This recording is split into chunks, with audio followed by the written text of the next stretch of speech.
18 बातों को अपनाने वाला सभी दुखों और वासनाओं से हो जाते हैं दूर। भगवत गीता में भगवान श्री कृष्ण ने न केवल ज्ञान की बातें बताई हैं बल्कि जीवन जीने की कलाओं के बारे में भी बताया है। भगवान श्री कृष्ण ने अर्जुन को जो गीता का उपदेश दिया है वह हर मनुष्य के लिए प्रेरणा स्रोत साबित हो सकता है। गीता में भगवान श्री कृष्ण अर्जुन को उपदेश देते हैं कि जो भी मनुष्य भगवत गीता की 18 बातों को अपनाकर अपने जीवन में उतारता है वह सभी दुखों से, वासनाओं से, क्रोध से, ईर्ष्या से, लोभ से, मोह से, लालच आदि के बंधनों से मुक्त हो जाता है। आगे जानते हैं भगवत गीता की 18 ज्ञान की बातें। नंबर 1, आनंद मनुष्य के भीतर ही निवास करता है, परंतु मनुष्य उसे स्त्री में, घर में और बाहरी सुखों में खोज रहा है। नंबर 2, श्री कृष्ण कहते हैं कि भगवान उपासना केवल शरीर से ही नहीं बल्कि मन से करनी चाहिए।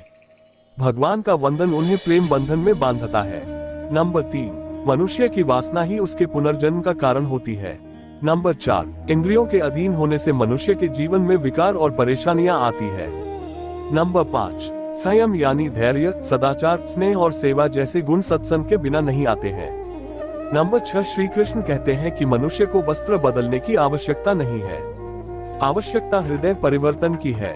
नंबर 7, जवानी में जिसने ज्यादा पाप किए हैं उसे बुढ़ापे में नींद नहीं आती। नंबर 8, भगवान ने जिसे संपत्ति दी है उसे गाय अवश्य रखनी चाहिए। नंबर 9, जुआ, मदिरापान, परस्त्रीगमन, अनैतिक संबंध, हिंसा, असत्य, मद, आसक्ति और निर्दयता इन सब में कलियुग का वास है। नंबर 10, अधिकारी शिष्य को सद्गुरु, अच्छा गुरु अवश्य मिलता है।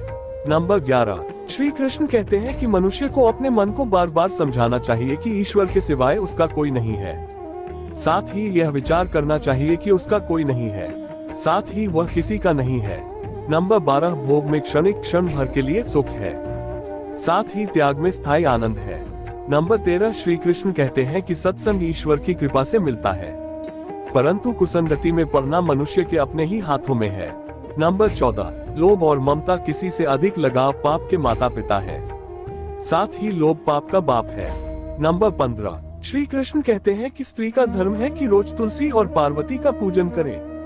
नंबर 16, मनुष्य को अपने मन और बुद्धि पर विश्वास नहीं करना चाहिए, क्योंकि ये बार बार मनुष्य को दगा देते हैं। खुद को निर्दोष मानना बहुत बड़ा दोष है। नंबर 17, यदि पति पत्नी को पवित्र जीवन बिताएं तो भगवान पुत्र के रूप में उनके घर आने की इच्छा रखते हैं। नंबर 18, भगवान इन सभी कसौटियों पर कसकर, जांच परख कर ही मनुष्य को अपनाते हैं।